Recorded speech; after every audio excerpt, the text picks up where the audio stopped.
to today's webinar on sales pipeline. It would help if I had that on the first screen, but we actually put this screen here up first on purpose. My name's Amelia Yak. I work with Jennifer and we run the HawkSoft user group, and we're so grateful that you're all here today. The first thing we want to do before I pass the time over to Jennifer for some housekeeping and our speakers to present is thank our sponsors, because they make this possible for the HUG organization to really put on these types of activities throughout the year. Real quick, Insure Zone, Blue Jay, Lightspeed, Insured Mine, Mythos Technology, UP Unstoppable Profit Producers by Mike Stromso, Agave, CoverDesk, Agency Zoom, Simply Easier Payments, Insurance Agent App, Encova Insurance, Agency Revolution, Agency Transformation, Toston Marketing. And then for this particular session, IMT Insurance and George Robertson Consulting have all sponsored this session. So we'd like to thank them, and we encourage you to check out their websites. You can find a link to these folks on the HUG website. Okay, let's see what's next. Dirk. I'm pressing my space bar. Try the arrow. I tried up, down, left, right arrows. And you're in. Click into it. Yeah. Oh, there we go. Now it's catching up. I think. Okay, great, cool. Let me go back to make sure we've got yours. All right. Yeah. There we go. Okay, so this is perfect right here. So this is our Jennifer's and my contact information. If you have any questions for us, we're happy to answer them for you. Sorry, you can go to the next slide, Dirk. I forget what the topic. If you haven't already gone to the HUG website, I encourage you to do that and set up a username and password so that you can access these recorded webinars, the template library, all kinds of other resources for you. So just go ahead and if you set up a username and password, Jennifer and one of us will approve that today. And then the Facebook group, how about a quick raise of hand? Who's on, if you know how to raise your hand on here, raise your hand if you're a member of the Facebook group, or you can just raise your hand because we have videos. Okay, so if you're not already on this Facebook group and you have a Facebook account, I encourage you to join this group and we'll approve it. And you could ask your peers any questions you may have. And there's also awesome resources under the files section. So we look forward to see you there, hopefully. Okay, next slide, Dirk. And last thing is we're currently planning to hold the HUG National Conference April 7th through the 9th in San Diego at the Town and Country Hotel. The registration link is down there at the bottom. Please note everything is COVID pending at all times, right? But this is our current plan. So we hope that you can participate in that national conference. Well, there'll be 50 sessions, 50 different sessions. Okay, next slide.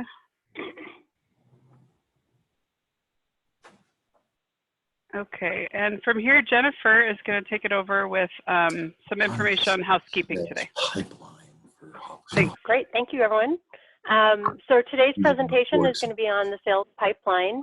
And Dirk, if you can go to the next slide, we just have housekeeping items, which basically is about video and audio and how we're going to answer questions. And we're super excited that so many of you have video on today so we can see your faces. This is probably the most we've had for any session. We also want to make sure that you click down at the bottom of your panel where you see all your videos. Go down to the bottom and click on your participants button and your chat button so that you have the participant panel open. That shows the list of everybody who's here today, and it gives you some additional functionality. So throughout the session, if you would like to ask a question, we'd like you to use the button in the participant panel that says raise hand. It's a blue raise hand button. So click on that, then click on your either microphone or your telephone icon next to that to unmute yourself. And then the speakers and myself will be watching for people to raise their hand. I see a bunch of people are raising their hands right now. Thank you. And don't forget to put the hands down once you're done with your question and put yourself back on mute after you're done. but then we'll call on you and ask you to ask your question out loud. So as much as possible, we'd love for you to be asking your question out loud, just to make this as interactive as possible. And just because when you type questions in the chat area, which is totally still open to everybody, sometimes we don't get all the information we need. And by speaking out loud, you can elaborate or do a follow-up question if you need to. So if you don't feel comfortable using the raising hand and speaking out loud, feel free to type your question in the chat, and then we will again ask that question to the speakers during the presentation. There are also some other buttons in that participant panel. Sometimes the speaker may ask you, is anybody using XYZ feature? There's some yes and no buttons that you can click on. There's also a more button that allows you to do thumbs up and thumbs down, like I like this or I don't like this. And then I'm trying to think if there's anything else housekeeping wise, just making sure that if you have to step away that you are on mute so that we don't hear any background noise. We are going to make a recording of this webinar so that if you do have to leave, or if you have other people in your agency that you would like to share this with, we'll get that out to you within 24 hours usually. And finally, they're going to be showing a very detailed PowerPoint today. So we will be also sending you a link to this PowerPoint so that you can go through it again at a later date. And with that, we are going to turn it over to our speakers who today we have Dirk Zeigler and George Patterson, who are both HawkSoft users from different parts of the country. I'll let them explain where they're from. And we also have Geo Townsend, who's joining us from HawkSoft support to assist with any questions that come up directly about the HawkSoft product. And with that, Dirk, I'm going to turn it over to you. All right. Well, first and foremost, thanks everybody for joining us today and taking your time out of your busy schedule. Hopefully none of you are affected by the fires that are going on and all these hurricanes and all that other things. So if they are, our thoughts are with you all from the Hug family and from all of us. So, and real quick, I wanted to address, Jennifer had said the thumbs up and thumbs down are active. I believe only the thumbs up is. The thumbs down was deactivated for this presentation only. So anyways, hopefully you got that. My name is Dirk Zeigler, Zeigler Insurance. My wife and I own Zeigler Insurance. Been in the insurance industry since 2004. We are relatively new with HawkSoft. We went independent in 2015 and actually came over to HawkSoft only about 3 years ago. So through Hug and through just a wealth of knowledge through people who have been around a long time have really helped us get up to speed. Just to give you a size and what we are in Brentwood, California, about 45 minutes west of San Francisco, or I should say east of San Francisco. And we're probably 55-45, so 55% personal, 45% commercial. And hopefully you all enjoy the presentation today. George and I both want to let everyone know, please ask questions. Don't be shy, whether it's in the chat, whether it's, you know, don't be afraid to raise your hand and interrupt. We want this to be as useful and beneficial for everybody. And hopefully we'll have a little fun along the lines as well. So with that, George. Well, hello, everybody, and thanks for joining us. And I would like to echo the sentiment about being able to see everyone's faces. I think that's absolutely grand. I work for Williamson Insurance out of Zanesville, Ohio. It is an independent insurance agency that just currently opened their 3rd location here in Central Ohio. Agency was founded in 1935 and has been in the same family since 1935. The 4th generation of the family is just about ready to take over the operations. And for myself, I actually started with Williamson Insurance and my insurance career in '95. That means I just passed, for those of you that are doing the new math, I just passed 25 years this past July 30th in the business. We actually came on board with HawkSoft in 2008. We were a prior applied user and was needing to look for somebody who did some innovation, some things a little differently than what we were getting in an agency management system before. And at that point, HawkSoft checked all those boxes, and they've done nothing but grow and expand that expectation from us ever since. I've actually was part of the planning committee for the first national, and along with my cohort, Kelly, who's in the meeting today, we do a lot of the regional things as well. Since then, I think at every national since, I've had the opportunity to be a speaker on a topic or another. And I just love to share this information with fellow users. There's something synergetic about it that it's, you know, we get to grow together. If you try to do it on your own, you'll really try to get by, but it'll be a struggle. So sharing ideas, sharing relationships is a great way to go on that. Glad to have everybody here, and I would like to turn it over to Geo, let him introduce himself. Thank you, George.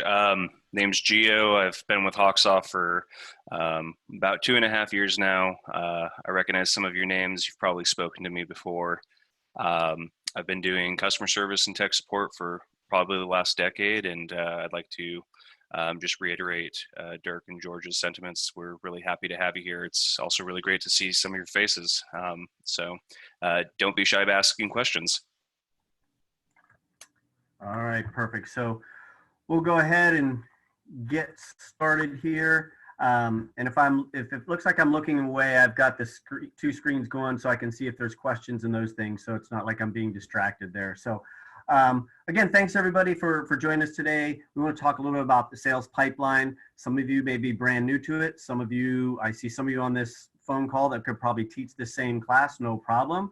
I've learned so much from Stephen Harrington and Celia in cleaning up data. And so once we clean the data up, or I should say, yeah, once we clean data up, we can really start utilizing some of the things that HawkSoft has built in with some of the recent releases, whether it's your KPIs and or the sales and intelligence screens. And that's what we're here to do and talk about today is the sales pipeline. How we as agency owners, whether you're a producer or whether you are an owner, can really track your sales pipeline throughout the process. That could be anything from the initial lead to all the way going through, the policy being sold and issued. And hopefully between George and I today, we can give you some ideas. You may already be doing this, but maybe there's a few things that we can, give you a couple extra ideas on and how to be a little bit more efficient. And again, please raise hands, ask questions the entire time. I'll go through the objectives here. Again, I'm not one on big and reading slides, but like I said, we're going to kind of go from the lead all the way, to them becoming a client. We're going to talk about how this pipeline can really aid you in account rounding. All of us, we know when retention is better or your higher retention, someone like a Claudia McLean, who's well into the mid 90s, just imagine how much extra money that is in your pocket and or your producer's pocket by rounding things out. So this is another tool that can be used to help not only yourself, but your producers in gaining more traction with your existing book of business. The big thing here today, what really helps us is the policy status and stub statuses. And we're going to walk through today some of the things we do in our agency, give you ideas. And I will say with a caveat that this might not work for you specifically in terms of how we put policy statuses or how we label them. But this is just to give you some ideas on what we're using. Again, you're your agency owner or you're someone there that has in the executive staff, make your own decisions and change these things or take these from, however you want to. Trust me, I have pilfered from other people to get to what we have here today. And that's the whole thing about HawkSoft is sharing and helping everybody, do a better job with this. We're going to talk a little about workflows and policy rewrites and how that affects the way you put things into the sales pipeline and updating prospects and policy statuses. And then finally, we'll talk a little bit about, follow-ups. Once we get the quote out there, it's in HawkSoft showing, yep, we've sent the policy or sent the quote, I should say, to an insured. What are some of the automated ways or some of the ways that we can help follow through with those things? The more automation, we all know, automation is king right now. The more we can do, less errors, and obviously we can grow our book that much faster, hopefully. So with that, I'm going to go to the next slide. At the end, obviously, we'll have a lot of time for questions and answers. Again, please don't be bashful during the session here to raise your hand or put questions in the chat. I know we have people watching that as well. So like I said earlier, an effective sales pipeline really begins with the policy status and the policy substatuses. Hopefully, everyone knows how to get into the HawkSoft area where you can view that. Is there anybody that cannot or does not know where to go to find under sales and reports? Anybody know? Any hands or down arrows? No? Okay. So we'll go ahead and start with that. So when an opportunity comes into your office, is it going to be a lead? Is it going to be, a prospect? How are we going to label this? Well, there's a couple things that HawkSoft has built into their system that you see when you first pull this up. And what I'm going to do is we'll go down through these 4 main categories: the lead, prospect, refused, and rejected. Underneath these, we personally have lots of different statuses or sub-statuses below these to help track things throughout your agency. So first, we have examples of statuses. When the lead, what is a lead? A lead is just something, an individual that you want to go after, that you want to try to talk to. We don't necessarily have their information. You know, we might have a name and maybe a phone number. Someone just said, hey, call this person. It's not like it's a warm lead that says, hey, my daughter is buying a car or she's buying a house. We want to go, you know, talk to them. So a lead is just one way to get it into the system or into HawkSoft, just identifying it as somebody, whether it's a personal or a commercial opportunity to go after or that we want to go and solicit. Then we move them. The next thing would be a prospect. A prospect. Okay, now this is where we're starting to gain information, and we'll go down through and really break this one into a much more detailed, but it could be, you know, they're buying a new home, they're just out there shopping, you know, anything that's going to take them now where we're starting to collect that information, that data from them, and really starting to take them from a prospect and into where we can actually do a quote.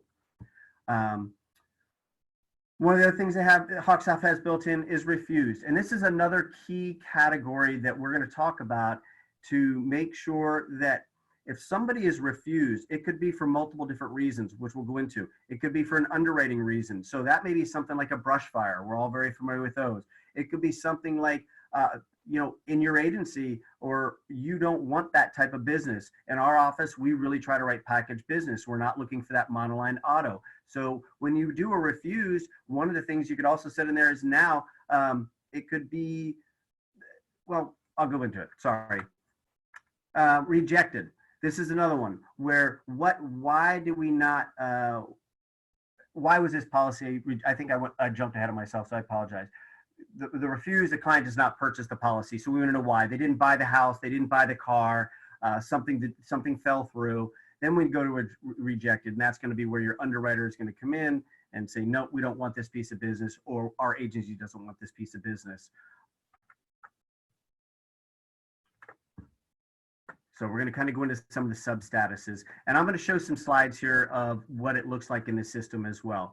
So again, sub statuses are key. We're going to go into the gear. We'll show you where to go in and really modify this and update this so you can curtail this to exactly what you want within your screen.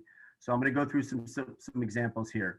So this is just a snapshot from a while back of our sales pipeline.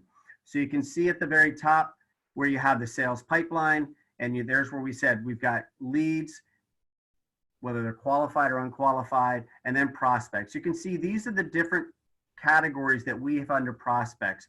Again, I put one in there for shopping. Someone's just, they're out there, they just got the renewal from AAA and they want to come out and you know, they want to try to get a quote. A new purchase, you just got a referral from, you know, someone that's buying a home, obviously renewals that are coming up, and we put these in as discovery. So basically we don't have all the information. We're just looking for, or they're coming into the system saying, hey, this is where we're at right now. We're just looking for, you know, we need more information from them to close or to be able to go out and submit a quote into, you know, the carrier's website. If you follow down below that, so I said, we also break it up because we are split almost 50-50 between commercial and personal, that we actually have one for just that. We have discovery for commercial and by itself, and then most of these up top are going to really define through from a personal line standpoint. Once we find all that information, and now we want to move into the next phase. We've got all the information that we've gathered from the client. Now we want to submit it to the carrier. Many of us have the direct appointments, so that's really simple. We really almost go from having the information, not really to submitting it, but we really already have the quote back because we've already entered it in the system. Some of us might not have direct appointments, or maybe it's non-standard of some sort where you have to submit it to the carrier. Again, this is the submission. So we created that one. Then we have quote received. So the quote may have come back. You may have based on the size of your agency, you might have an account manager, you may have a customer service person where they are a CSR that goes out, they get the quote, they do all the, you know, the data input, and then it comes back, and then now that quote is ready and it's received. And the next thing is we've got to get it over to our team member, whoever's going to present it. It could be the producer, or it could be the account manager, whoever it's going to be. So we'll put it in there as the quote's been received and it's still pending to go out to whoever's going to be presenting that. Then we have the proposal sent to insured. That's going to be, obviously just what it says. We've already sent it now, and we're going to show you some tools why this is so important, not only for a producer or customer service person, but also for the agency owners. Because when you look at the next one, sold pending, if I'm an owner and I'm trying to figure out what's in our pipeline, what's coming down, over the next 2, 3, 4 months, whatever, there's a lot of times where we send those quotes out, and if we're not updating this, we don't know what's coming down in our pipeline. So this is a very good way for management that if you set up the right processes and procedures in your agency to make sure that throughout the entire process, your staff is updating the prospect through the sales channel. This allows, again, your producer can log in and see his or based on permissions, they can see this information, and now they can go in and say, oh, I've got XYZ, the quote's received. I need to go in there. Now we've got to get it prepared to send out. Or, hey, I've got that in my own pipeline, which we're going to show later. Once we send that proposal to the insured, how do we follow up on that? What are some of the things that we can do through the system that allows us to follow up and generate some emails out of the email templates and so forth? And then sold pending. This is a great one from a management standpoint. You say, oh, what do I have coming down the pipe? Right now we're looking at closed business for the month. I'm looking out 1 or 2 months from now and projecting what kind of new business do we have? When you've got Q1 or Q4, October 1, January 1, and we've got those big renewal dates, and you've got some of these things in there that already processed through, but in HawkSoft, they haven't issued yet, but they're sold. This is a great tool to go in and look at that. I kept this slide because it was a couple of years ago. You can see this catch-all at the bottom. It says all others, 376. You don't want that. So that's where Stephen Harrington and Celia and those guys have talked about this, cleaning up our data. This is one of those areas where I need to go in, or staff needs to go in and clean this up. If you have not gone in and touched the statuses and things, you may have a ton of all others in there. It's okay. It's just one of those things where you have to go in and clean it up. What we're doing as an agency is we meet with our staff twice a week. And so what we're trying to do now is we've kind of said, all right, I want you guys to go in, each person to go in and clean up 10 of these until you can get those down. And that may be putting them in refused or rejected, but that also may be, hey, this just fell through the cracks, or it's just garbage. This is something from 2 years ago that has, 3 years ago that has no chance. So we're just going to, again, clean it up and get it out of there. So this is a great tool that you can use to watch the flow of how that quote is going through the entire process from coming in as a lead all the way to sold pending. Any questions yet?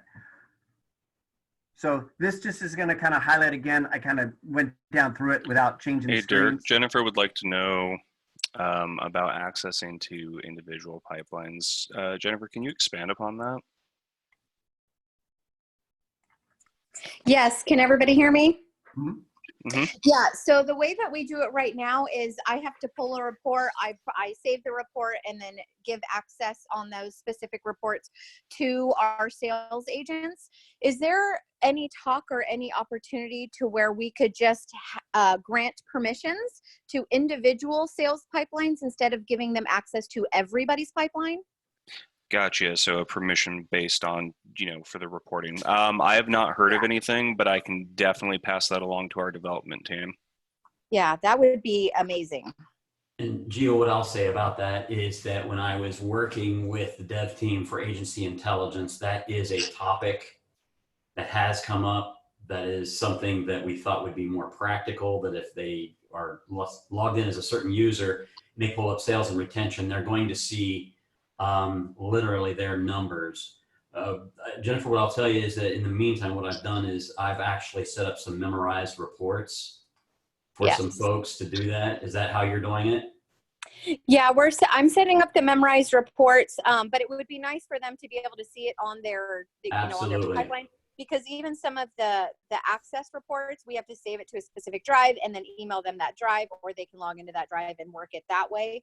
But again, all of those individual things are their own reporting. So, yeah. Yeah, and in addition to Geo passing that up the chain, I would recommend that you go out there to HawkSoft community and you put that on the suggestions and let people Yeah. vote on that. Yeah, I have. I'm waiting for it. I'm excited. Thank you. Good deal. That's a great question, though. We're a smaller agency, so we don't have to deal with that. But like George said, I think the easy fix right now might be just to create some memorized reports to be able to do that, to be able to run those. And I did see there was a question from Brenda about the difference between refused and rejected. So that's a good segue into this. So here's how we came up with it. So refused. Refused is, hey, they refused on price. We just couldn't compete on the price. They didn't buy the risk. This never happens. We send a quote to somebody and they ghost us. We never hear back, you know? So we actually have one, no contact. Will not need is similar to they didn't buy the risk. We have additional information not provided. Again, you can take this to whatever degree you want in terms of the, you know, how in depth you want. So we have one, you know, we went out, we asked them the questions, but they never responded to us. So no additional information was not provided. Again, no substatus, that is the HawkSoft default that's sitting in there. So again, preferably, you don't want those in the system. You know, you want those moved up into either refused or rejected. And then down below the rejected. Underwriting, again, it could be due to fire, it could be to claims or losses, something like that. Agency disqualified, that's one that, you know, again, we really like to try to write business that's packaged. We're not looking for the single monoline auto. You know, we have people that call in, oh, I've never had an accident or ticket, and all of a sudden you run their DMV and they've got 10 different, you know, incidents on their DMV report. That's just not someone we'd prefer to write in our agency. So we're going to put that in there that we disqualified them. And by doing that, it also, as we'll talk about a little bit later, when you use this properly, you can go back and remarket to people that you lost, and maybe it was on price. So maybe we lost on price this year, but that's, if you have the right process in place. Now what we do is we set up a suspense, whether it's for the CSR or for the producer, to go out maybe, you know, 60 days prior to that X date for the following year to say, hey, you know, Mr. Smith, we quoted you last year. We'd love an opportunity to requote you this year. Make something up. We've had our carriers have reduced prices. We now have 5 new carriers that we can quote you with. It doesn't matter. The whole idea is you're just trying to get back out in front of them. So that's why we put that in there. Could not compete. Again, that could be price, you know, or you just didn't, something that the agency, we don't want that account, period. And we're going to go in, typically once we put them in that rejected, if it's somebody we don't want, we're going to go in there and basically, you know, move them off, not even as a prospect anymore. You can debate it whether or not you put them as a dead file or whatever, but that's something we just don't want to even, you know, go after in the future. Once again, the no sub status is going to be listed in there. That is just a HawkSoft default. We talk about account rounding. This is, again, you know, going in there, we have the ability based on how you have your system set up or your processes set up by using the renewal section, the sales retention. You can go in there and look at the top left-hand corner. It shows you, hey, we've got, you know, 50% monoline auto, or you know, 60% of our clients don't have or do have umbrella policies. It's a great tool that really allows you, when using this properly, not only in management, but also for your producers to see, you know, what's their book of business look like and how can we go in there and maybe, you know, cross-sell. I know I keep picking on Claudia. She's phenomenal with her book and whatnot. I mean, everybody's goal, if we could have, you know, our policies per household at 2.5, 3, just take that number and just change it by half a point and look how much extra revenue is brought into your agency by doing that. So account rounding, again, we're going to show some tools here in a little bit, or some templates that might be useful for people to use.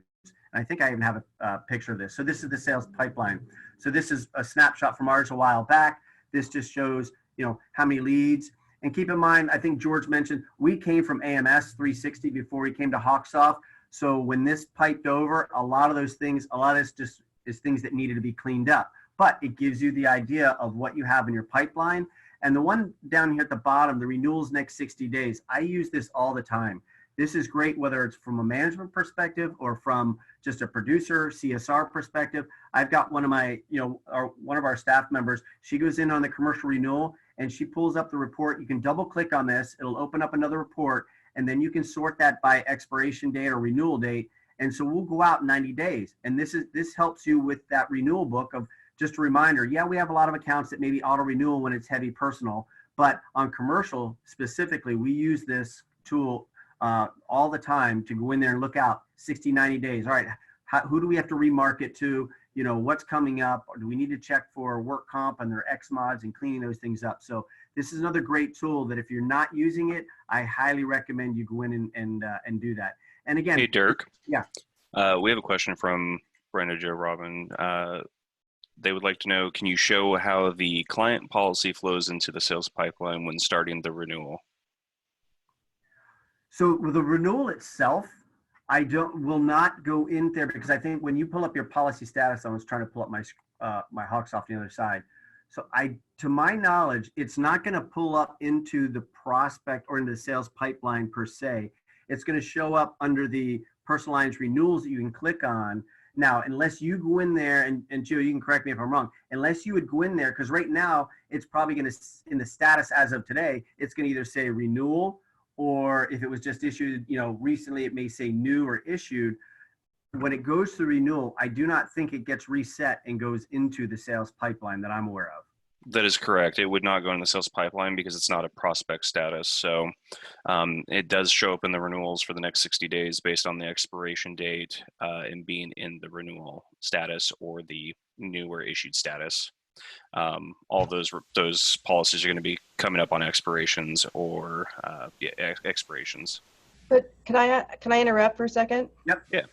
So when we're doing excess and surplus lines in commercial, which is a lot of it, for us, that does become a new prospect. And so what I see with this is that there's two areas that we have to merge together for all of us to know, okay, what's really on our plate, and to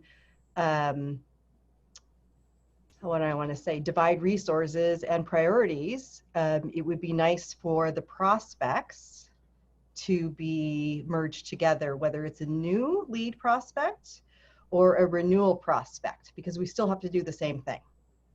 Well, one of the things you could do, and I'm just thinking out loud here, and Geo or George jump in, you know, I too also with my commercial book have, you know, quite a bit of surplus, which you're right, it's not going to just come in there and feed and whatnot. So a lot of times what we're doing is we will duplicate that policy if we're going to be remarketing it and shopping that around. So we've created a hot button to duplicate. So it brings everything over. And then that way, if, you know, information for our cord forms and all those different things will also be in HawkSoft. And so from there, you could actually update the policy status and be able to track it through that. I'm not sure, unless Geo or George have another idea, that to me might, I'm not saying that's a complete fix, but that's one way you would be able to track it through that process throughout the renewal.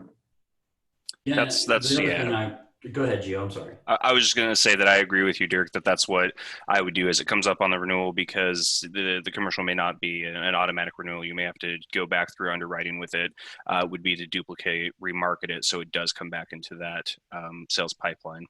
And Jennifer just put something in the chat that I looked over. And so that's one of the features that HawkSoft just released out is the submission button. So inside the submission, now that's not going to affect the sales pipeline because that's still under the existing client. That's a existing client. But another way to track things would be through that submission under the existing tab. Again, not a complete answer to what you're looking for, a solution to what you're looking for, but a potential solution that you could look at using. All right, so I'm just going to kind of show where you see the status in CMS. Some people may or may not realize, but if you look at your GPI, your general policy information screen, obviously this is the status. So right now this is the prospect, and there's multiple ways to update this. And I'm going to kind of show you a couple things that we do. So right now in this specific, when you're putting in a new policy or new prospect tab, come in and you've got this in here, you have the status, it'll just be defaulted to prospect. And then now you can go in there and that's where you can go in and start putting in your sub statuses. Now, one of the things that we did in our office to try to make things a little easier, and this isn't just necessarily for in a prospect, but we actually created a hotkey or a hot button at the top of HawkSoft. And for, I mentioned earlier, we have one for duplicate policy, but we also have one for update policy status. So it's a really quick way. I mean, I know we can go in there, open up the client and go to the tab and do, internal or whatever we're doing to move it through the status. But what we've done is just that way I can highlight the tab or that specific policy or policy tab. I go to click on the update policy status hot button, and now it pops right up. I can quickly go in, update it, and I'm in and out really quick.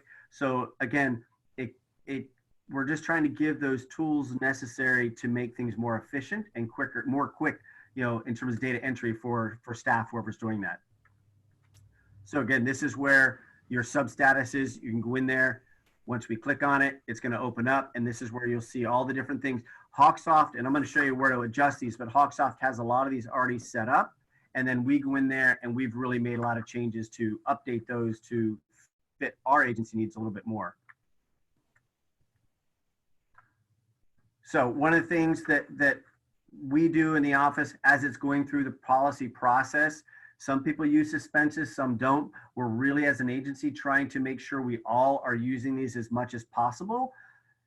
Not only does it help things so they're not falling through the cracks, but it's also recorded in HawkSoft in our log notes. We can go back and look through these types of things. So, we went in, we added a prospect in here now, and now, right now, we need to do quote follow-up. So when it comes in here as a quote follow-up, what's nice is when you open up HawkSoft on the right-hand side, you can see all your suspenses listed over there. It could be quote follow-up. It could be, urgent updates, the suspenses. So the more detail that you can put into HawkSoft, again, there's multiple places we can pull that information from, but it's just going to help us in terms of making sure staff and things know exactly where this is and what needs to be done next.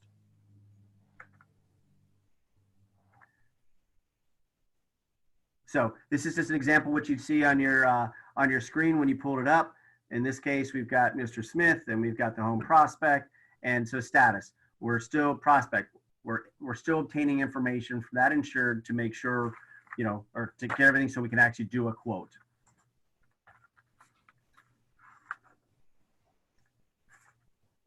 Go down through this.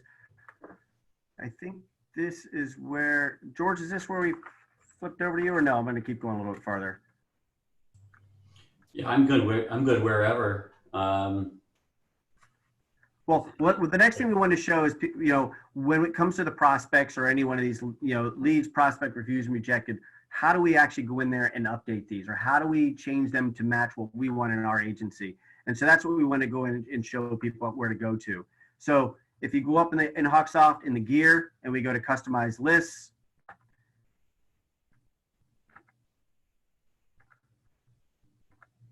trying to page through these, and then right here, sales pipeline and sub statuses. So once we go into sales pipeline and sub statuses, we can double click or edit. Once we're inside of this, this is where we can go in there. This is where you'll see all the default sub statuses that HawkSoft has already provided to us, but this is where we can go in and add. You see that little plus button next to the prospect, refused and rejected.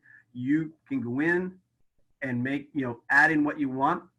One of the things that I do in our office, and I think George does in his office, is by putting a check mark where it says required sub status, that forces staff to put the sub status in there. I know it's an extra step, but it's just one more way so you don't have all those others or no sub status in there where we have no idea what's going on with that specific opportunity.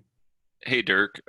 Celia had a question about the suspense categories. Are they the same as the categories in the sales pipeline, or are they two separate lists? No, they're the same. And Geo, correct me wrong, but they're the same. And then, like I said, then you'll go in and modify those to, like I said, HawkSoft has the base ones in there, but then you can go in and clean those up on your own. Dirk, if I could interject on that a little bit, Celia, I think what you're asking is once we set up the suspense categories, or the sales pipeline categories, are those suspense categories on the drop down of the actual log note the same? Yes. No, those will actually be two individual areas that you have to place the data that you want to appear on that. Now, if you want to make them the same, just as far as ease of agents and ease of use for your producers, absolutely do that. Whatever you click on the suspense as the substatus does not necessarily translate to the suspense category that you assign to it after the fact. Okay. So you are talking about two different lists, but you could actually make them the same if it's easier for your agency to do that. I just wanted to pop in and say that to make sure that, does that answer your question, Siri? Yep. Is that what you were asking? Yes, that was exactly. Okay, all right. Thank you. Anybody have any questions on how to add or modify those substatuses? Again, they can be whatever you want. We've actually created some of the substatuses now for if we had a cancellation for COVID. You know, some businesses may have gone out of business, or maybe they shut down temporarily. I heard a great idea with somebody down in Southern California where she had had a carrier come into her area and basically bought market share, and it was AAA. And so AAA came in and just went real low ball pricing, took a good chunk of her book and a lot of people in that area. So what she did was she knew as a veteran agent that eventually they're going to raise prices. These companies come in, they take the market share, and then as they start to have to pay out the losses, they have to raise the prices. So what she did is, when she knew it was some that went to AAA, she actually created a substatus that lost to AAA. And then when she heard that AAA was raising rates, she now was able to go in, run a report of all those AAA clients that she lost, and was able to go back after them. She was able to win back 80% of that book.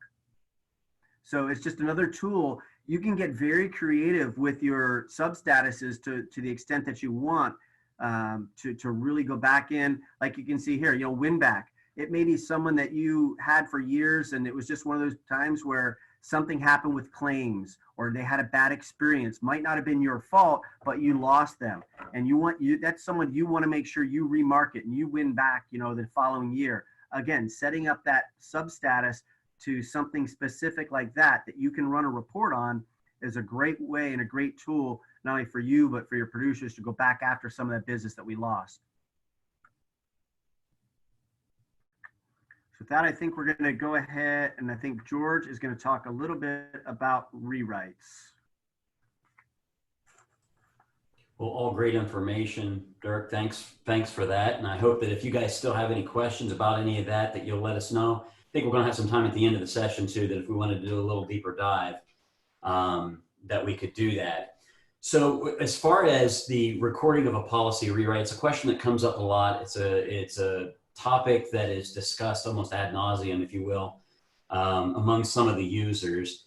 And the question always comes up, why don't I just overwrite what I've got in there? Why do I have to do anything different other than going in and changing the effective dates and the policy number and so on and so forth? And a lot of these tools that we're talking about today, and even somewhat in sales pipeline, but more so agency intelligence, is going to depend on how you record this policy and how you record a rewrite done within the agency. And I just wanted to take a little bit of the session today to talk about that, because it's just that important. I think once you guys make it practice, get used to it, you make it practice, it'll just become second nature to you on that. So let's say you do have the person that you're remarketing within the agency, and we're going to say that this person called because of price, just goes up every year, whatever their complaint is about it. But hey, George, sorry to interrupt, but yeah, no Andrew worries. has his hand up. Mm-hmm. Andrew, did you have a question? Oh, perfect. Yeah, thanks. George, you mentioned overwrite, and that sparked my question about, you know, we've got a few statuses already in place. Is there, you know, what's the best recommendation to make corrections and, you know, merge what's already been entered in, you know, maybe incorrectly, and update those? Does the system do that? Like if I had something in with a certain substatus, but I want to do a mass update, I don't know. So what I would probably explore on that is, I believe, let me pull up HawkSoft for me real quick, but I believe what you could do is you could do an actual data replace off of a report. You could run a report of everything that's in prospect status. In the report, make sure that your data reports on your criteria, the information that will appear on the report. Make sure that it has the status, substatus checked. And then if you have something on there that's a group of things that you want, you could actually select that group, summarize a new report just from those, and then you could actually do the data replace on that. I'm checking for you real quick to see if that is available. If the group doesn't mind, it won't take me but a second to find out on that. But or unless, Geo, do you have access to it? Do you want to see if data replace for substatus is available? Yeah, you definitely can. It's Okay. just, run your report based on your criteria and then file data replace. And then it's going to be based on the LOB that policy is. You can then change the statuses for it. One big thing to be aware of with that is definitely please make a backup before doing that, because it can definitely mess up your data if done wrong.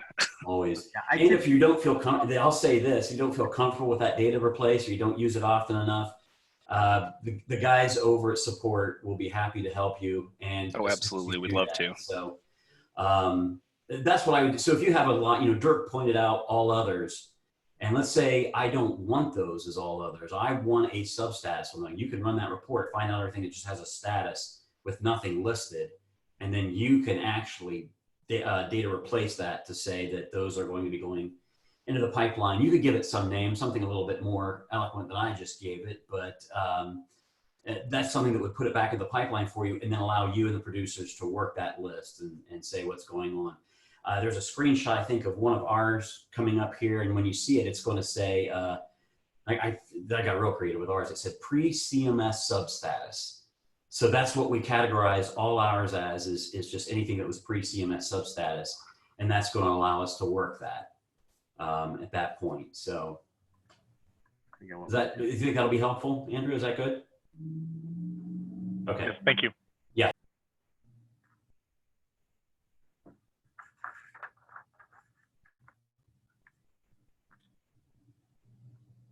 You're on mute. You're muted, George. Ta-da! I'm back. So one of the things that's important about the rewrites, when you're doing those in there, is it's not only to track agency intelligence, it's not only to track the sales like we're doing in the sales pipeline, but it's a good companion to sales pipeline because it gives you an idea. If you're managing a book of business, if you're working with producers and they're responsible for things, this is what's going to let you know what's going on. In addition to the refused and the rejected, this is also going to let you account for those ones that you actually moved within the agency, but you didn't really lose at that point. And we'll talk about some things in agency intelligence too that has to do with your retention rate and so on, because those KPIs all work into that. So if you're actually going to do a rewrite of a policy, what we recommend that you do is you go in first, and instead of just canceling and overwriting that, you're actually going to do an action. And on that action, you're going to want to change policy status when you do it. Now, changing policy status, you're going to think, well, yeah, I know I'm changing policy status because it's a new one, but this has a little bit more detail to it.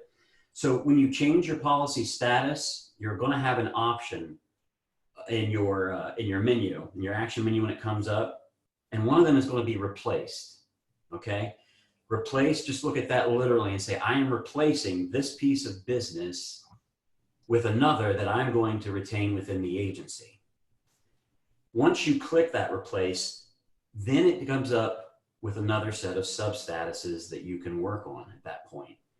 So we know in our example that we was talking about here, we talked about price. So what we want to do is we want to identify this client as somebody who that policy is not enforced, but they replaced it because we've actually moved it within the agency on that. So when you click that and then you go into price, what that does for you in CMS, when you look down at the status, you will now see, instead of just a cancellation, which, as an owner, as a manager, you might look at that and say, oh, why did this cancel? You know, what doggone it? Why didn't we get? But now as a manager, you can look down at that and say, we replaced it. No need to be upset. No need to, to go into hysterics or anything. We just replaced the business with some others. Now that comes with this other set of problems, right? You always write it at a lesser premium. Maybe the carrier you wrote it into doesn't have the commission level as the other one. I don't have any solutions for you on that today, other than I'll tell you what I've always told my users out there. I said I'd rather have 10% of something than 0% of nothing. So that's how we got to look at it, and that's how we got to do it in our business here. So with that status of replace, now that gives you a way to identify that.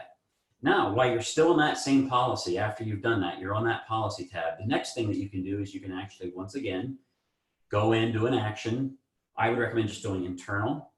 And when you do internal, there's an action item called duplicate or remarket policy. So that's kind of fitting right into what you're doing here. You got the same information. You're probably going to be rewriting this at renewal dates. So you want to keep the same dates, same address on the name and information screen. So this will duplicate the information, including the vehicles and the drivers, the property risk address, coverage A, anything that you have on the policy that you're replacing over on the policy that you're going to be rewriting to. So that saves you a little bit of work in getting that all set up. There are still certain things that you'll have to do, like the company list who that's going to be. But one of the things I really like about it is if you use that duplicate policy and that comes up, then what happens is when you get into this general policy information screen, note how it defaults for you. Now, this was not user entered. It defaults to policy was rewritten from a prior policy and your source is set to rewrite. So that's done for you. All these things where we got to drive into our producers, hey, I need the source. I need to know where to put our marketing dollars, where we're getting the most bang for our buck. This does it for you, and that's important because we're going to look at an agency intelligence screen. When we look at agency intelligence, that's also going to let us know that's not actually a lost policy. Whereas if they just put that in there and they do it as rewrite or former client, whatever, if they put anything beside that, that might erroneously look like a policy's added for us. And sometimes if you're looking at it like we are in our agency month to month, we don't want a policy that was rewritten as a policy's added as far as our analytics on that. So. And one thing, hey George, before we get too far ahead, I do have something I'd like to add on to the replaced portion. If you do receive downloads for your policies and you set it to replace, and a download does come through with a cancellation, it will change that policy status. So it may be best to set a suspense further out in the future to come back and change that status to replaced, because the download can trip you up in that. And Geo, correct me if I'm wrong on this, but what we've seen in the agency here, that's not 100% of the time. For the download? Oh, yes, correct. Yeah, not all carriers download, so. Or no, not just that, but I'm talking about whatever they send on the AL3. See, sometimes our replace does not get overwritten with the cancellation. Really? Oh, okay. Yeah, I see what you're saying. Yes, correct. So sometimes when the AL3 comes through, it may not replace it. That means that it wasn't coded that way. But it is definitely possible. I just made sure I double tested my test database. And while we're kind of talking about it, Andrew does have another question for us. Yeah, sure, Andrew, go ahead. Yeah, thanks. I don't know if you're going to cover this at any point, but the agency intelligence lost customers report, it's intended to exclude replaced status. And I found an error in the reporting where it does include some replaced, and I don't know. I'm not sure what the error might be in that, or if I'm doing something wrong. But I don't know if you guys have any experiences. It's in finding any potential misses on the. It is in the status, So in CMS, it does say replaced in the status, but it's still showing up on policies laws. Yeah. And so I don't know. Maybe this is a one-off question, but I found consistently it's substatus replaced that I have an issue with. So it's not all replaced, but it's certain substatus replaced that are showing up on this report. Okay, so let me ask you this. You're talking about substatus replaced on that. So then when you do those, is it replaced with a substatus of replaced?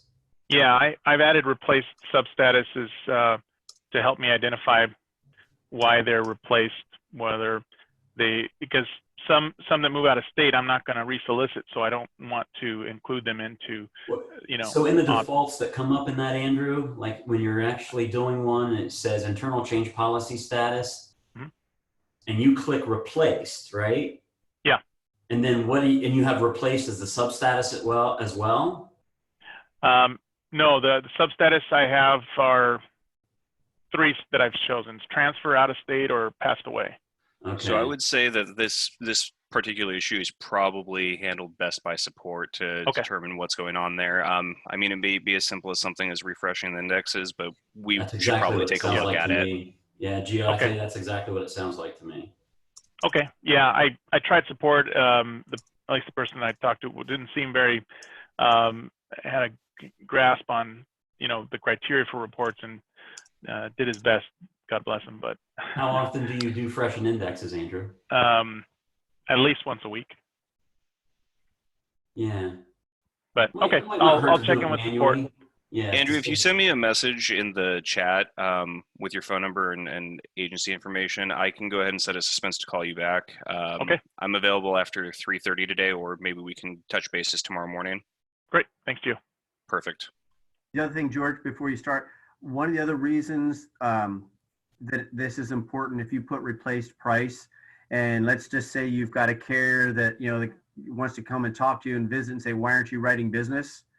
This is a really easy report to run that you can say, hey, Mr. So-and-so, we've been, great partner, you've been a partner, but we've lost X amount of dollars due to price. That's why right now we're not we're not writing with you, or potentially not writing with you. Boy, Dirk, that is an excellent point too, because I think they're all clamoring. They all want that, right? And I think in the last 6 months, it's even been a little bit more urgent. I mean, we got some carriers that are getting us messages now saying, hey, make sure you upsell this coverage. And I'm just not sure where that's all coming from. But I cannot tell you on agency intelligence, if you guys aren't using it, try to get it to the point where that's part of your practice, because I cannot tell you how many times that I have had a rep sit across the desk from me and ask about numbers, and I've been able to say, well, I'll tell you. I'll tell you what the numbers are.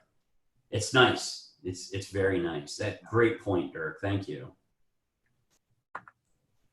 So you got that rewrite on there.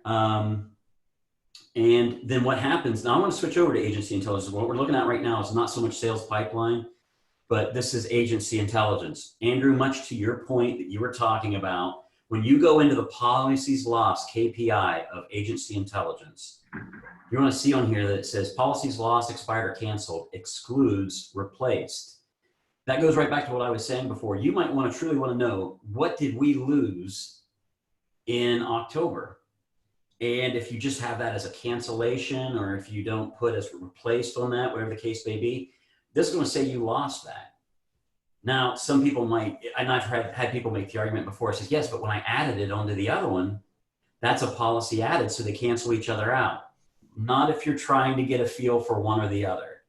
In the overall picture, absolutely, I agree with you. But if you're sitting there and you're trying to drill down on something and you're trying to get a feel for one or the other, what's going on, it will not do that for you. That's why this is so critical on that. So notice that on your policies lost on agency intelligence, it actually has replaced. Now, conversely, if you're going in there and you're looking at your policies added, notice this, and we're going to do new policies added by inception date, includes the source of rewrite. Remember a couple slides ago, when you actually used that remarket, that duplicate/remarket, do you remember what it automatically sets our source to? Hey, there you go. Now that's one less thing in your world that you've got to worry about today with everything else that you're doing with that account. So by the sheer fact that made that source rewrite on this will not report as a policies added. Andrew, I hope that's the same for you on that. Sounds like you and Geo are going to have a talk. So that's, that'll work out okay at that point. So Dirk was talking a little bit about the toolbar. Use this, guys. This is great. You know, there's a lot of steps to doing the replaced and then doing the rewrite. I got to create a new policy tab. What we did in our agency is I made on the toolbar, I basically customized our toolbar. So on the bracketed area of the toolbar you're seeing right here, I made everything that you need to do a rewrite right there available to them. So if they call in, they're upset about price or whatever the case may be, they can hit the quote export button and all the information is shot right over to our comparative rater. They do all the information that they need to do on the comparative rater. They get what they need to find out. If they find out that it's going to end up in that rewrite, then what they can do is they can hit that rewrite toolbar button. When they hit that, that actually automatically puts everything in. Replaced, all they got to do is pick a substatus and the date that they're going to be rewriting that. Same thing with the duplicate policy. If they click that, it's going to do that action menu, and it's actually going to do the replace or duplicate, I'm sorry, / remarket on there. So these kind of things that you can do just to make it easier for your users to remember it and to say, okay, this is the process. I guarantee you, if you do it as a button, they're going to do it a lot better. The response in our agency was just unbelievable when we did it that way. I gave everybody basically a process for how to do it. It went more than one page. I'll put it to you that way. So as they're looking through that, you can kind of hear, I'm like, but this is what I got for you. And that has worked absolutely fabulous for us on that. So remember those on the rewrites when you do those, and keep in mind that that's actually going to hit on your all your KPIs really. The one that Dirk brought up yesterday, which I liked really was the retention rate. It gives you a much better feeling of your retention rate at that point for that. Yeah, that's the one thing. I don't think I mentioned that today, but if you mark, if you just leave it as, insured's request or it's just cancellation, of course it's going to hit there. But if you mark it as replaced, then it's not going to affect your retention numbers because it's been replaced by another policy. So, and I think the quote export is a phenomenal tool. It's something we didn't even realize existed or that you could create to really export that information. Obviously, price pressures right now from a lot of people and carriers are, changing prices to have that. So that information can flow right over to your rater and get it quoted and back into your system. Again, another just little easy tool that allow you to move data pretty quickly. One of the things we talked about earlier, and George and I both can talk about this, but we've sold whether we're trying to cross sell or whether we're trying to follow up. We've sent that proposal to the insured. What are ways that what tools can we use to follow up on that? Obviously, we can pick the phone up. We can text. There's also HawkSoft has made it available where we can set up, whether they're emails or letters going out. I don't know, a lot of people probably don't do letters anymore, but at least do emails out to the insured following up saying, hey, Sally, we sent a quote to you last week. We're just trying to touch base and see if you're ready to move forward. So one of the things that's what we try to do within our office is try to use these templates that are built out or create our own templates to be able to follow up on some of these things. And just to kind of give you an idea, like I said, proposal is sent to the insured. So we have an email that you can literally go in and follow up on that quote and just say, here's, Mr. Smith, whatever, here's the line of business. Hey, are you ready to proceed with your quote? So very, not overly bearing or anything like that, but it's just another tool that we can use that, again, this is all inside of HawkSoft, gets logged through log notes, and it's an email and or a letter that you can set up inside to utilize as another follow-up tool for you, staff, or producers, whoever it is. Same thing, that's an email example, but you can also use letters. Same thing. You may want something a little more formal as a letter. This is just a follow up to another one that was sent out there. Again, we sent you, we sent a proposal. Are you ready to move forward? And Dirk, can I add to what you're saying right there? Yep. The great thing about that is what he was showing you is some of those templates that you could use. But what I love about that is when you're looking at the sales and retention pipeline, those are a report. So if you're sitting there and you want to see for yourself, let me see what I've proposed. Maybe you're looking at the last 30 days that hasn't closed. If you go in and you double click on the policies beside your name that are unsold or proposed, and you pull that up, that's a report. So you might get a dozen names come up in that. Okay, I haven't sold these. All you got to do is go up in the report on HawkSoft, click that you want to send an email. You could mass send email to 12 people. Now that's granted, that's set up in HawkSoft. If you've got that mass email set up in HawkSoft, you can do that.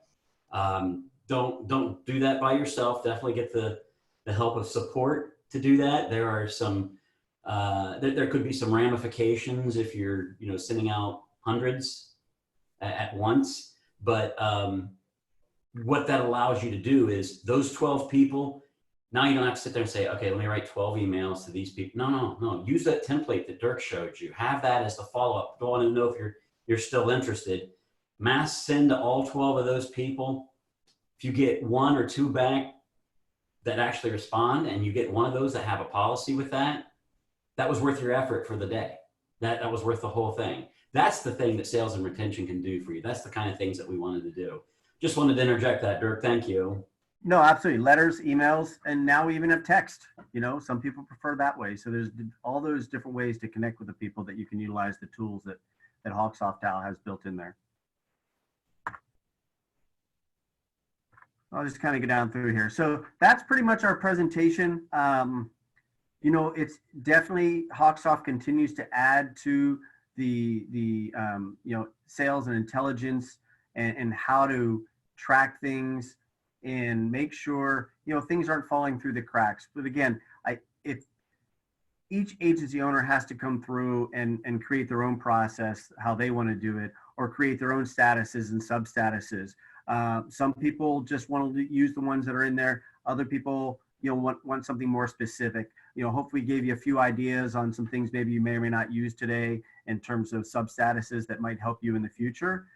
Also show you how some of these different statuses can affect reports or like what George was talking about with replacing and rewriting.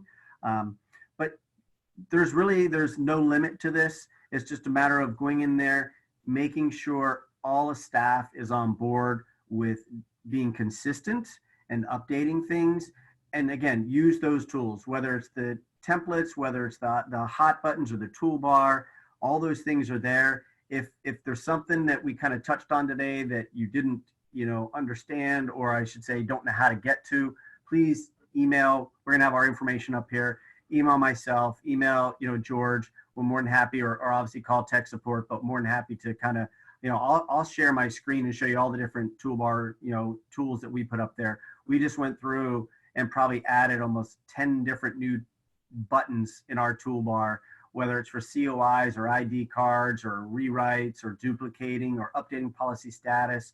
We use the client field. I know I'm going off a little bit, but we use the client tab field, where if we have not updated the customer's information in the last year, it pops up yellow or red on our screen, and we've got to update policy, customers' information, where it puts in those log notes real quick, internal, or spoke to client, updated, and then gives us a chance to update their information. So try to use those resources that you have available to you. And again, if you've heard anything today that you're not sure what it is or where it is, just feel free to reach out to both George or I. George, anything from you, and any questions from anybody else? Yeah, I'm glad we got some time for some questions. That's great.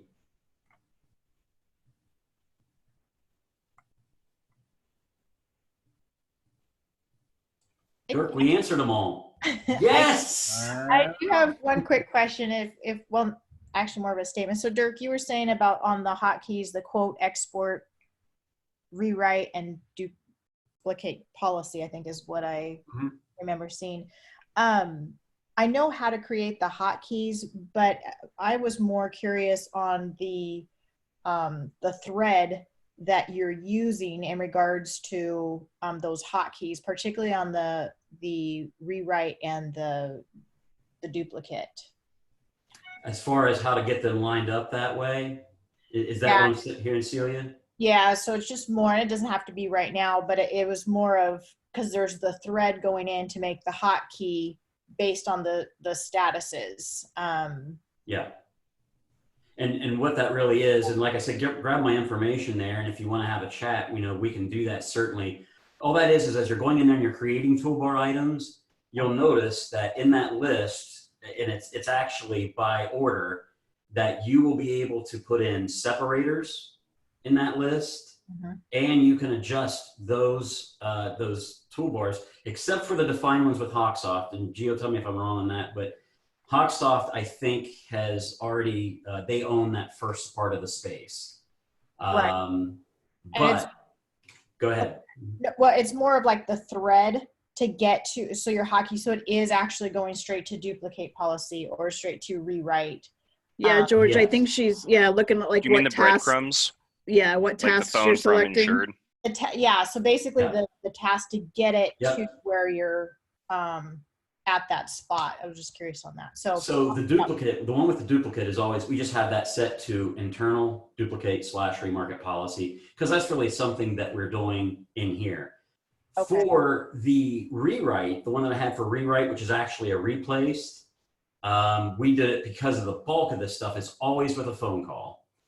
We do phone, from, insured, change policy status, replaced. So once you do that and you thread that together, the next thing that'll come up will be those sub statuses, and then they can just pick price or whatever is applicable. All right, so it's change policy followed by replace. That's what I was trying to figure out for that thread. Thanks, Dirk. Yeah. I just pulled mine up. So George is a little bit different. I don't know if you can see this or not. Yeah. Box, but so these are the different hotkeys that we now have at the top. And there's the replace. So we, in this case, George had mentioned they put, phone call, whatever, we didn't define it that we just put internal change policy status replaced. And does this have a direct effect with the AI side of it, the artificial intelligence, when you're doing the internal log versus like the phone to insure? Because I know it does track a little bit different. No, it's actually going to look at that status. That's where agency intelligence will get all their information from that status. So as far as the actions that got you there, no. Okay, that's what I was kind of wondering. Yeah. Okay, no, that was very helpful. It was I was trying to figure out the tasks needed. So that makes sense. Yeah. So good question. Thank you. I'm going to cover stuff there. I'll leave that there in case anyone else wants to see on those. Any other questions? Off the chat.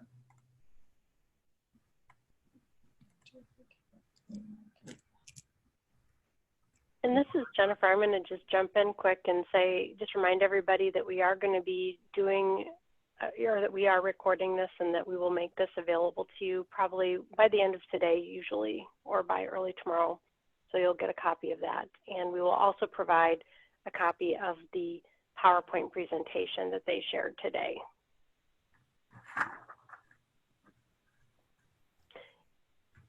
And Brenda, you mentioned that you would like to see a webinar about how to set up the actions and processes. I don't know if you did or did not, but last webinar was about the toolbar, the one that we held last week, and there is a recording of that toolbar, just how to set up buttons, and that did include setting up those hot buttons, and that might be a good webinar to check out, and that's available on our HawkSoftUserGroup.org website under recorded webinars. Yeah, like I said, there's, not that they're right for you, but take a screenshot. Well, you'll get this in the presentation. Those are the ones that we have set up there. So. And there's actually if you actually go out to our website and under the knowledge library area and you search on hot buttons, we have a PDF document that has a list of, they're from a specific agency, but the hot buttons and with the breadcrumbs and how they set them up that you could look at and reference. They may be ones that you would find useful. You may say, oh, I don't need this one or that one, but this one looks really useful to me. So it just gives you some ideas of other ways that you could be using hot buttons. And I definitely would just really make sure people, especially from the owners and management folks, make sure that you make those statuses required. Because if you leave it blank, that's when you're going to see in that report all other, and everything's all other. But if you checking that box makes them go in there and they've got to fill that in, it just helps to define things more and make sure that the reporting that you're getting is going to be that much more accurate.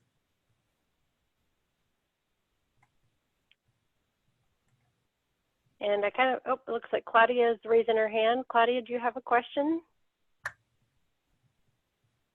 First off, thank you guys so much for sharing this knowledge. I've taken lots and lots of notes.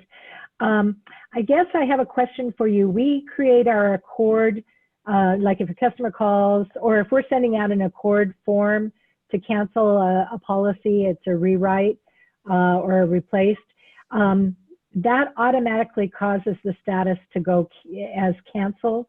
And so I'm kind of requiring then the agents to remember, I mean, that's been our problem, to remember to go back and change that status. Am I doing something wrong? Is there any way I can shortcut that so that, you know, we're not running into situations where they just got busy with the next thing and didn't go back and correct it to be replaced? So is this the cancellation you're talking about? Yeah, yeah. So what will happen actually is if you go in and you do replaced, if you use that as replaced, yeah, it will actually come up with the option to print the accord right there. Right. So you start by changing the status. That's okay. Yeah. So you start by changing the status, and then it brings the okay, because they're doing it the other way. Okay. Yeah. Got it. Change policy status, replaced price. Once that advances beyond that, it's going to come up and it's going to ask, hey, do you want a cancellation date and do you want to print the accord? Perfect. And if you keep that check that you want to do the accord, you can actually fill all that information out right there. Right. Print it, move on with your process, create your log note, replaced will remain. Okay. Perfect. Thank you. Yep.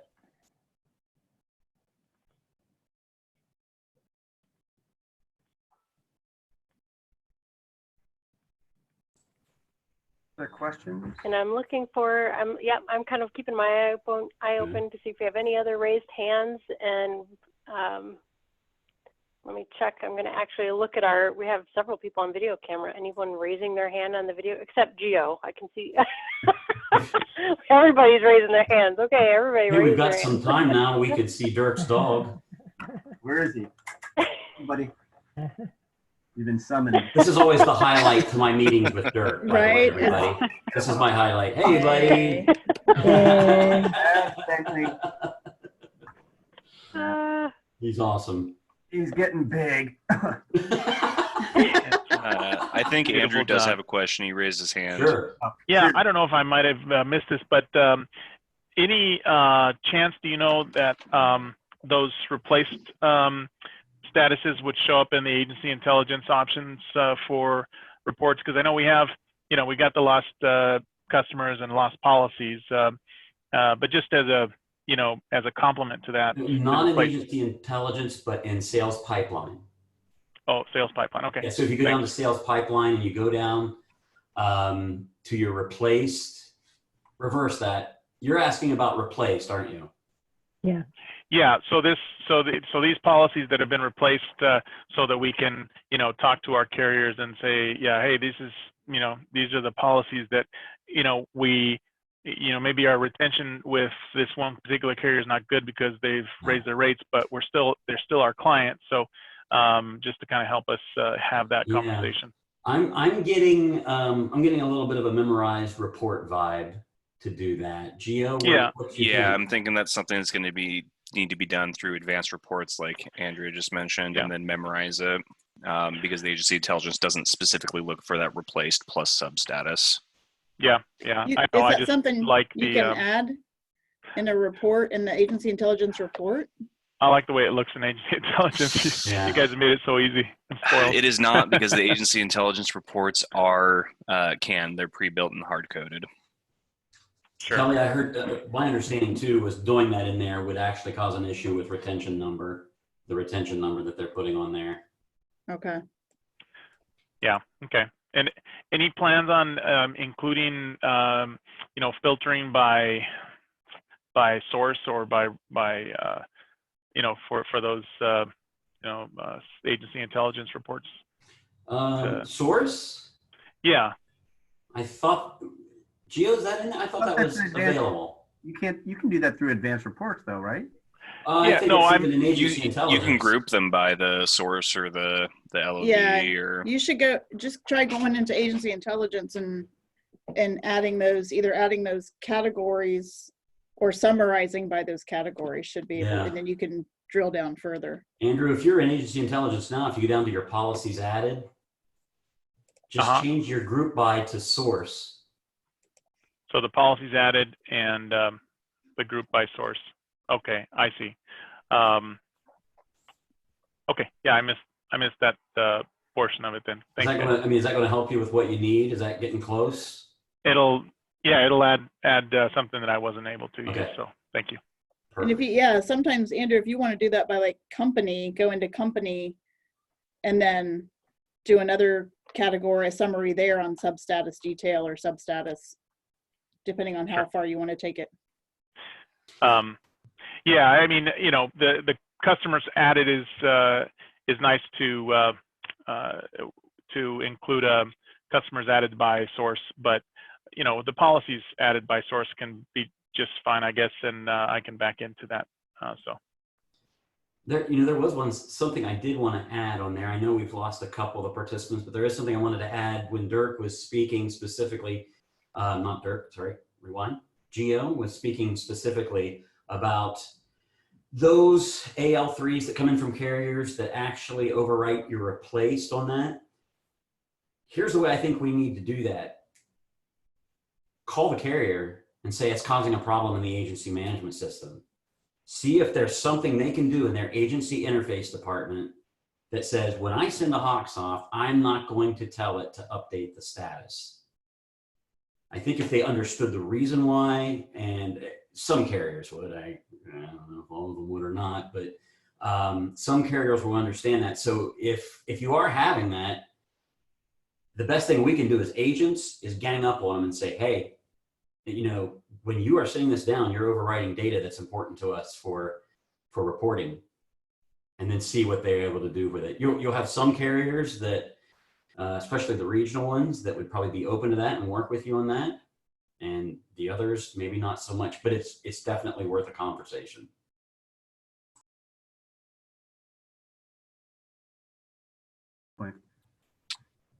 Celia has a question. Call there's under prospect. We have a ton of old ones like 2014. Could we archive those policies, or would you change the substatus? All others under prospects. Sorry, mistyped. Quite all right. I would change the substatuses because that's still, to me, that is still a potential customer. What would you change it to? I mean, because these are pretty old. Yeah, 2014, they've got some teeth on them. Yeah. For us, everything that we had before that, we changed to we created a substatus as pre-CMS substatuses. Okay. Or you need all those in a you data can even lump them replace. into leads, qualified lead, because oh my gosh, yeah, you've got their name, you've got some of their information, and so now it's not an unqualified lead because you've got some of their information. So you could even put it into there and say, okay, here, Mr. Producer, here's 1,200 leads. Great idea. That is true. Okay, that's what I was kind of wondering. Okay, thank you. I bet a producer would love that. Right? Yeah. Here If you got go. the right one, he would. That's the thing. True. Or she.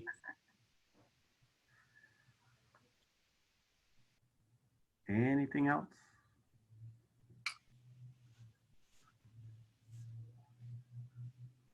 Kelly, I know that's not true, by the way. Yep, Dan Sage isn't on, so that's why it's so quiet. What's not true? Oh my. Give them the starving agents. Do you have those up there? You guys are just. When we have new agents, that's what we do with our Celias. We take that's awesome. Those old ones, and we can, we say if they're out there and they're kind of old and tired, if you guys want to go work them, they're yours. That's a great idea. Yeah. Thank you. I think Claudia has a question, or her hand is raised. Yeah, I was just going to say, I don't know how many you said you had, Celia. I've got 13,800. She'll sell them to you. She'll sell them to you. Claudia wins. Dirk said the all others. I'm like, ooh.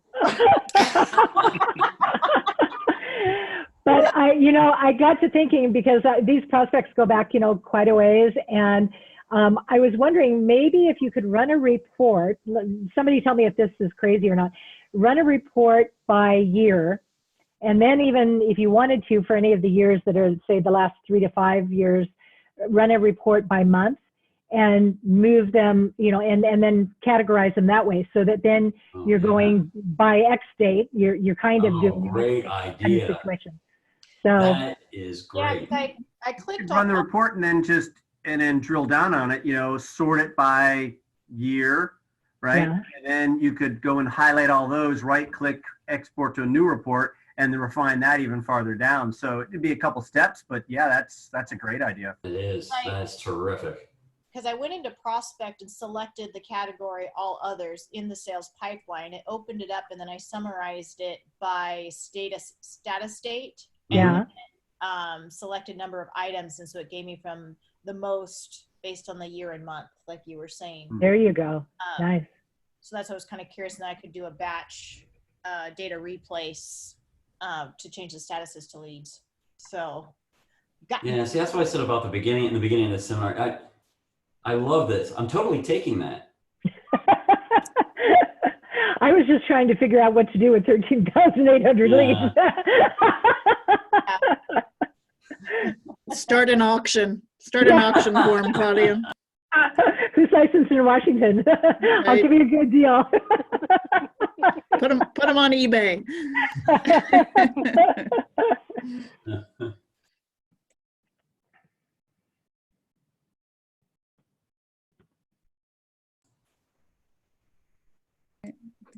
Well, it looks like we're rounding up on our time here. Any other final comments or questions from anyone? Waiting for a blue raised hand. Of a comment, I'll just say, take something from here, please use it. Try to put it, you're not going to get it right the very first time. It's always about refining the process. Starting is the thing, and you'll love it. Very true. Yeah, thanks everyone. Appreciate it. Well, great. Thank you for having me. George and Dirk. Yeah, thank you for being here and sharing your knowledge, and Geo for being here and adding in your expertise on the HawkSoft system. And thank all of you for joining us today and contributing to the conversation. I think this is the best interactive as far as conversation that's gone on of our sessions. I really appreciate it. Thanks, and everybody. we'll get out the recording Stay to you, safe. and everybody have a good day. Be safe, everyone. Bye. Thanks. Thanks, Bye-bye. everyone. Thanks, you guys.